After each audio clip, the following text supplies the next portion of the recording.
देखे होंगे कि मैं कैसा हूँ। मैं सिर्फ अपनी बात करता हूँ, दूसरों की बात करता नहीं हूँ। तो मैं जोरदार तालियों से प्लीज स्वागत करें मिथुन चक्रवर्ती साहब। मिथुन दादा, thank you very much for making it here. और ये वी आर वेरी फॉर्चुनेट कि आप यहाँ पर आए हैं, वक्त निकाल कर। आई एम श्योर कि आप बहुत टाइट है अभी टाइम पे, लेकिन फिर भी आपने वक्त निकाला। बहुत बहुत शुक्रिया। शुक्रिया आप सभी को, क्योंकि ये मौका ही ऐसा है। लेकिन आप लोगों ने हमें बुलाकर सम्मान दिया, इसलिए थैंक यू वेरी मच। और जैसा अभी हम बात कर रहे थे कि ये एक बहुत ही अनूठा कॉज है जो 92.7 बिग एफएम ने पूरे हिंदुस्तान में शुरू किया। बहुत ही इमेंस रिस्पांस मिला हमें, और आज वो दिन आ गया है जब हम दो चुनिंदा लोगों को, ये बहुत ही मुश्किल टास्क रहा है, एंड वी आर फॉर्चुनेट कि मिठुन दा इस पूरे मुहिम में हमारे साथ रहे। हमने दो लोगों को शॉर्टलिस्ट किया है जिन्हें हम अनसंग हीरोज कह सकते हैं सोसाइटी के। अनसंग हीरोज इसलिए क्योंकि ये बिना किसी लालच के, बिना किसी नाम के लालच के, बिना किसी पैसे के लालच के, सेल्फलेस सर्विस के तहत ये काम करते चले जा रहे हैं और करते चले जाएंगे। ये हमारी खुशकिस्मती है कि आज उनमें से दो लोग हमारे साथ हैं।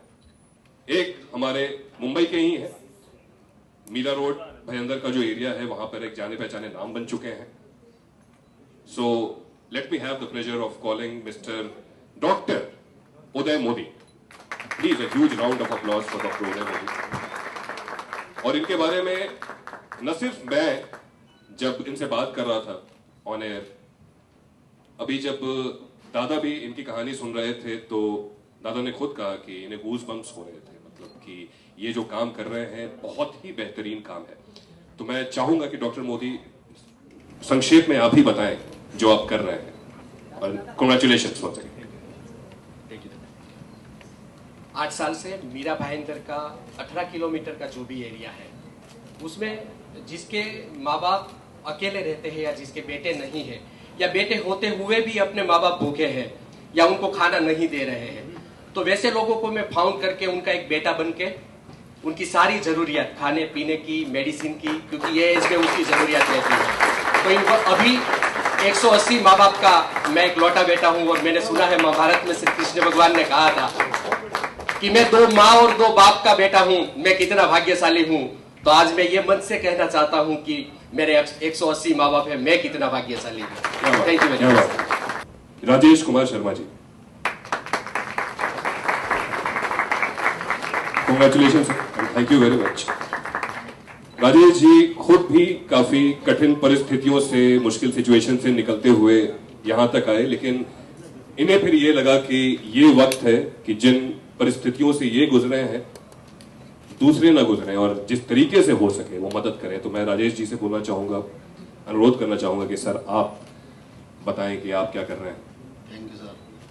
मैं दिल्ली में रहता हूं। एक गरीब बच्चों के लिए, झुग्गी झोंपड़ी के जो बच्चे हैं जो स्कूल जाने में असमर्थ हैं, उनको जो है आगे लेकर के जाता हूं और आगे जो है उनको पढ़ाने का काम करता हूं। और उन बच्चों को मैंने समझाया, उनके माँ बाप को जो है जागृति प्रदान की, आगे वो बच्चे पढ़ रहे हैं। उनके माँ बाप मेरे को इतना धन्यवाद देते हैं जिसका मैं अपने वर्ड से जो क्या नाम है बखान नहीं कर सकता हूँ।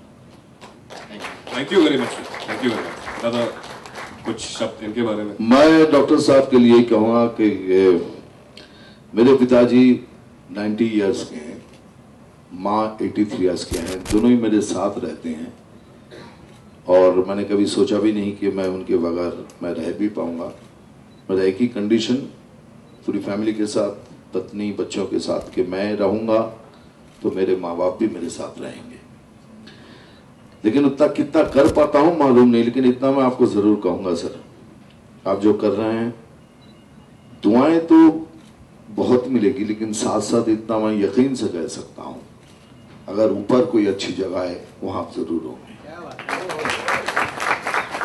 और दूसरी बात इतना ही कहना है कि ये जो मैं खड़ा हूं इस वक्त, नाम की वजह से नहीं, ऐसे ही अपने पैरों पे खड़ा हूं, ये तो सिर्फ मेरे माँ बाप की देन है, उनके सेक्रीफाइसेस। बच्चों को इतना ही कहूंगा, जनरेशन को, कि शायद माँ बाप से कोई गलतियां भी हो जाए, लेकिन कुछ सोच के भूल जाइएगा कि वो ना होते तो हम ना होते। थोड़ी तकलीफ होगी शायद दिल में, कभी कभी माँ बाप भी कुछ बोल देते हैं, लेकिन उसे दिल में मत रखिएगा, साथ रखिए जब तक चले, कि उनके बगैर हम कुछ नहीं है। Thank you so much. और सर के लिए कहूँगा, राजेश जी के लिए, कि गुरु सबसे महान है और विद्या देने वाले तो सबसे बड़ा गुरु हैं। तो आज मैं खुद कहता हूं कि आप मेरे भी गुरु हैं sir. Thank you so much. Thank you.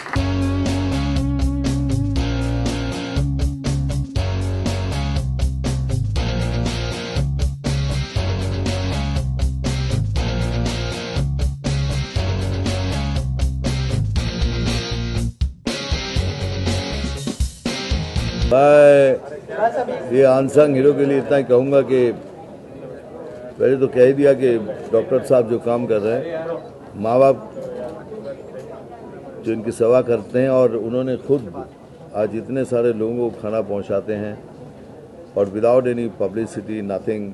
सबसे बड़ी बात तो ये 92.7 बिग FM ने ये मुहिम उठाकर तो एटलीस्ट इतना तो लोगों के पास ये बात पहुंचा दी है कि आप भी आगे आइए और करिए। और राजेश जी के लिए कहूँगा, राजेश जी आपकी तरह तो हम कर नहीं पाते, लेकिन हम भी छुप छुप के बगैर पब्लिसिटी के जितना हो सके विद्या देने की कोशिश करते हैं। बस सर, एक सवाल आपसे है कि सेलिब्रिटी, आपने अभी गुरु की बात की। गुरु एक तरह से आज की जो इंडिया की पब्लिक है वो एक तरह से सेलिब्रिटीज को भी एक गुरु मानती है। तो अभी एक प्रोग्राम चल रहा है AIB, उस पर करण जौहर जी, रणवीर सिंह जी इस तरह के कुछ अभद्र बातें बोल रहे हैं, तो उस पर आपका क्या रिएक्शन है? सर मैं देखा नहीं, और दूसरों के बारे में मैं कभी भी सर, तो मैं बस इतना रिएक्शन चाहता हूँ, मैं को जितना फॉलो करते हैं, पब्लिक फॉलो करती है, तो क्या सेलिब्रिटीज को ऐसा बोलना चाहिए? मैं एक्चुअली प्रोग्राम देखा नहीं। और दूसरी बात, आप अगर मुझे देखे होंगे कि मैं कैसा हूँ, मैं सिर्फ अपनी बात करता हूँ, दूसरों की बात करता नहीं। तो मैं नहीं चाहूँगा, टिप्पणी करना भी मेरे लिए ठीक नहीं होगा। जब तक मैं नहीं देखूँगा बोल नहीं पाऊँगा। मिथुन जी, आपने जो अवार्ड दिए हैं, इनको हवाई ज़्यादा जो अवार्ड दिए हैं उसके बारे में कुछ बताएंगे, क्यों इन्हें हवाई ज़्यादा कहा जाता है? हवाई ज़्यादा के क्योंकि ये पहला कदम उठाने वाला, ये हवाई ज़्यादा में जो हमने कहा कि 1903 में राइट ब्रदर्स ने उड़ाया था, वो सच है, लेकिन उससे भी 8 साल पहले एक हिंदुस्तानी ने उड़ाया था, पहला कदम उठाने वाला। तो मैं उनमें से इनको मानता हूँ कि हवाई ज़्यादा के उन्होंने कदम उठाए ऐसा काम करने के लिए, हमें भी बताया कि इस तरह से काम करना चाहिए। Thank you very much.